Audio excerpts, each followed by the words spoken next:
èmi ò gbọ́rọ̀ ìṣẹ̀ṣe wá o, mi ò gbọ́rọ̀ Islam wá o, mo gbọ́rọ̀ humanity wá ni. Kò yé tó tá bá ní ká sọ̀rọ̀, èmi tí mo ń sọ̀rọ̀ náà oníṣẹ̀ṣe ni mí, but èmi ò rò pé ó necessary kí n máa báyàn drag lórí nǹkan tí mo mọ̀ tẹ́lòmíì ò mọ̀ àti nǹkan tẹ́nìyẹn mọ̀ tèmi ò mọ̀. Kò ní mí nì nǹkan tí n bá mọ̀ tó bá rú mi lójú máa kọ́ ẹ̀kọ́ ń pa ẹ̀ ni. I can't drag about Islam, ìbáyàn argue rí Islam ò dá, do your own. That's nǹkan tó mọ̀ ni.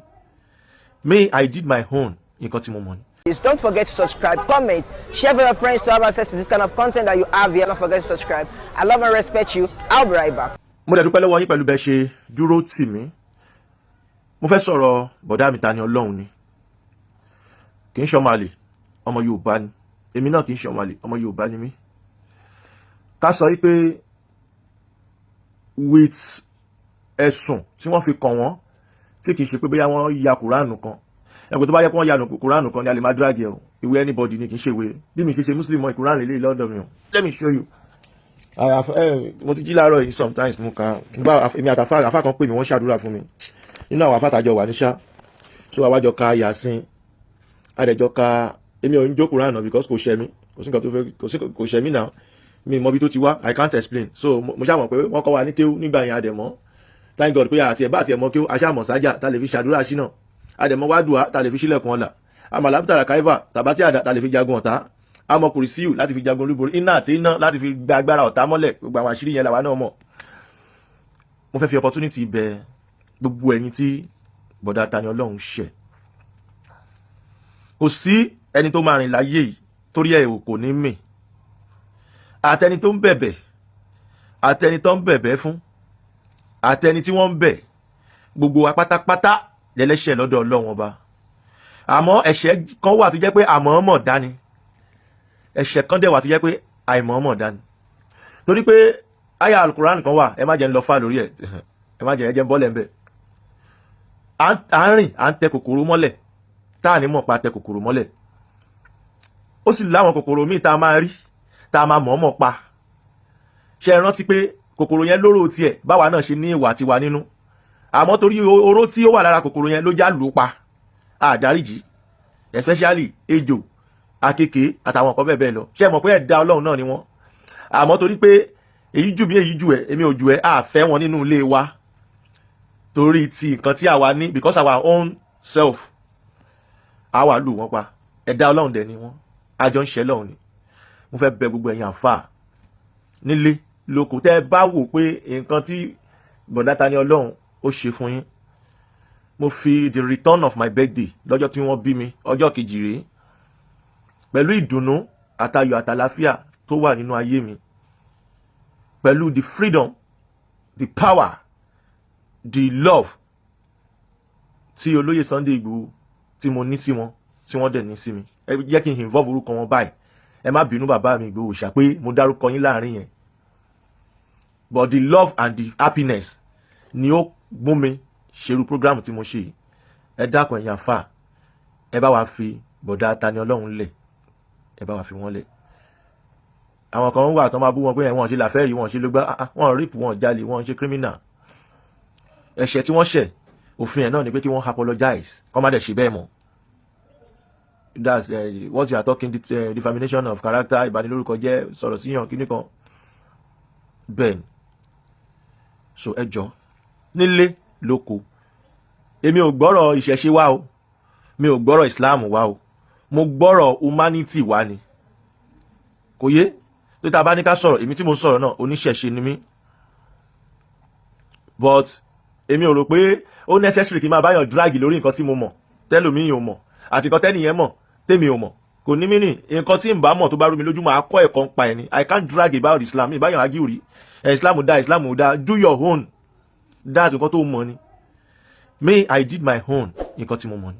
Torí tó bá ní kí n odùfá mẹ́rìndínlógún báyìí, tó bá ní kí n bẹ̀rẹ̀ sí ní túlẹ̀ ọ̀kọ̀ọ̀kan mo mọ̀ ń pa ẹ̀ díẹ̀.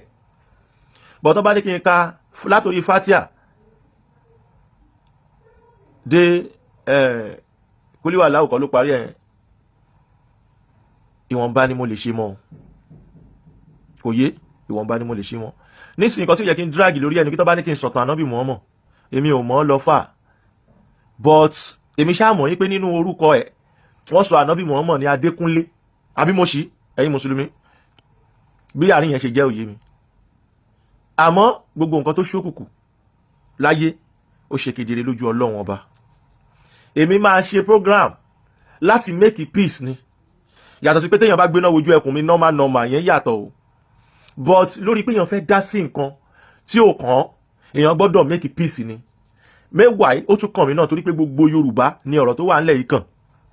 Àmọ́ mo rí pé a lot of Yorùbá wọ́n ti fi ẹ̀sìn damage system wa. Ibi tó pọlọ oníkálùkù bá ṣiṣẹ́ sí management ní ara ẹ̀ ń bẹ̀ kò yé. So mo fẹ́ bẹ̀ yín lórúkọ Ọlọ́run tẹ́ ẹ gbé dání yẹn, tó bá yẹ kó Ọlọ́run wà important sí yín lóòótọ́, àti lọ́ọ̀yà tó ń bá àwọn àáfàá ṣẹjọ́ ni o, àtẹ̀yìn àáfàá tẹ́ ń ṣẹjọ́ ni o, àtẹ̀yìn lọ́ọ̀yà Tani Ọlọ́run o, àti Tani Ọlọ́run tó ń bá ṣẹjọ́ o, ẹ fi yòókù lẹ̀ fọlọ́run. Ẹni tọ́lọ́run ò bá ti bà lórúkọ jẹ́, orúkọ rẹ̀ kò lè bàjẹ́, ẹ gbà bẹ́ẹ̀. Ẹ wá dákun mo bẹ̀ yín nítorí Allahu tẹ́ ẹ gbé dání àti Elédùmarè táwa náà gbé dání, mo bẹ̀ yín ẹ yááfì bàbá Tani Ọlọ́run fún ìyá wọn. Bẹ́ẹ̀ bá tiẹ̀ yááfì ẹ má sọ pé kán di mùsùlùmí dandan, ẹ fi ilẹ̀ tójú bá ti là ó ti là nìyẹn. Ìran Yorùbá dẹ̀ ní ó níbi tá a ti ṣẹ̀wá, bọ́mọdé ò bá bá tó àbárọ̀bá ẹ̀jẹ̀ á ṣiṣẹ́ bí ẹ̀jẹ̀ dandan ni. So ní tèmi báyìí tí n bá ní kí n rò ó dàbí pé nǹkan tó ṣe ń dìlé bọ̀dá Tani Ọlọ́run bóyá some argument ni o, àbí pé èmi tún rò lẹ́gbẹ̀ẹ́ má bínú o pé bóyá ẹ fẹ́ kàn di Muslim. Kì í ṣe pé wọ́n kà yín tẹ́ ẹ pé tẹ́ ẹ bá dẹ̀ pé náà irú ẹ̀yin tẹ́ ẹ ń ṣe yẹn náà inú Ọlọ́run dùn sí. Nínú ìṣẹ̀ṣe náà kì í ṣe pé wọ́n kà wọ́n tí wọ́n pé ẹni tí ò bá ṣe ìṣẹ̀ṣe nǹkan tá a bá láyé, ẹni tí ò bá ṣe kò ní mínì, òun ló máa mọ ibi tára ẹ̀ kù sí, òun ló máa mọ nǹkan tó fẹ́. But mẹ́wàá gbogbo wa nílé ayé pátápátá yàtọ̀ sáwà tá à ń sọ ní gbangba, kódẹ́ẹ̀dì ni gbogbo wa, à ń ṣe kódẹ́ẹ̀dì ni. Ajewé ẹni tí ò jewé tí ò jegbò tó náà òun jẹ́rí irọ́ ló ń pa. Ọlọ́run ti fi àṣẹ sí gbogbo nǹkan tó wà láyé lára, bọ́lọ́run ṣe fi ẹ̀mí sí àwa ọmọ èèyàn lára tá a dẹ̀ lè sọ díẹ̀, a dẹ̀ máa láyé ẹ̀, a dẹ̀ lè sọ ń pa ẹ̀, a kàn mọ̀ pé yẹ̀pẹ̀ ní gbogbo wa. Wá ní inna lillahi wa inna ilaihi raji'un, wá ní ọ̀dọ̀ Ọlọ́run ọba ló ti wá, ibẹ̀ náà ló sì padà sí. Kábíyèsí rẹ̀ Ọlọ́run, kábíyèsí rẹ̀ Elédùmarè, kábíyèsí rẹ̀ ọba tó dálé ayé, ìbà o. Òye yín, ọ̀dọ̀ Ọlọ́run láti wá, àlejò ayé ni wá, ibẹ̀ náà lá sì padà sí. Ẹ wá wo pé ṣé mọ̀kọ́ tó fa àrọ̀ wà yìí ni pé inú àtijọ́ tí olóyè Sunday Igboho ti dé nínú mi ti ń dùn, kódà gbogbo ẹni tó ṣẹ̀ mí mo ń yọnu sí wọn, yàtọ̀ sẹ́ni tó bá ti fẹ́nu àbùkù kan bàbá mi, òun ló máa rí ìdààmú ayé torí pé mo rẹ́dì àti bá tiẹ̀ jẹ́. Torí má nìyẹn try. Ojú wo làwọn ẹbí ẹ fi ń wò nígbà tí wọ́n wà ní Benin Republic?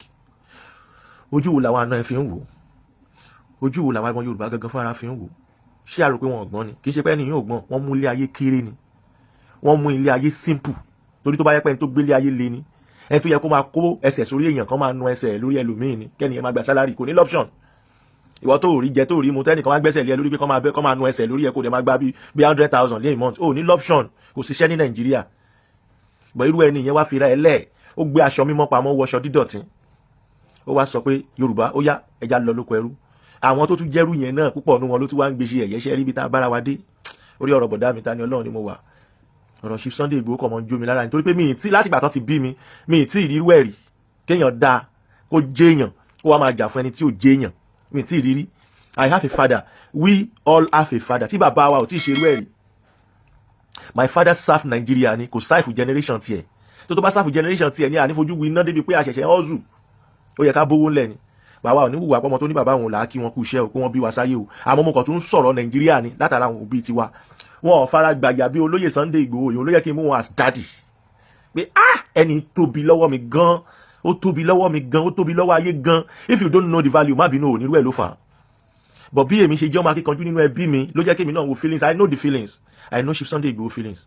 So ẹ jọ̀ọ́ gbogbo ẹ̀yin ọmọ Yorùbá tẹ́ ẹ bá wà behind the case Tani Ọlọ́run, mi ì fẹ́ máa dárúkọ ẹ̀yin àfáà, but màá dárúkọ Bọ̀dá Lateef Adépọ̀jù Akadip. I love you so much since beginning tẹ́tí ń ṣe program lákùrẹ́ ni mo ti máa ń wò yín. I am begging all of you, dé gbogbo ẹ̀yin àfáà tẹ́ ẹ wà behind, ẹ jáwọ́ nínú case Tani Ọlọ́run, ẹ jẹ́ k'Ọlọ́run jáwọ́ nínú ẹ̀ṣẹ̀ tẹ̀yin náà, kò jù bẹ́ẹ̀ lọ ẹ̀yin bọ̀dá mi. Ẹ jẹ́ ká rò ó dáadáa o pé ilẹ̀ Yorùbá yìí kò sí bákan méjì ń bẹ̀, àmọ́ nǹkan tó dí fún wa nílẹ̀ Yorùbá. So I just came to beg on behalf of myself, on behalf of Tani Ọlọ́run, ẹ bá mi dáríjì wọn, ẹ jọ̀ọ́ mo bẹ̀ yín. ọlọ́run kò ní padà lẹ́yìn gbogbo wa o. Ẹ ṣé. This is ODUA TV Watch. Don't forget to subscribe, comment your opinion, like, comment and share so that other people can get access to what you enjoy on our channel. Thank you. We love you.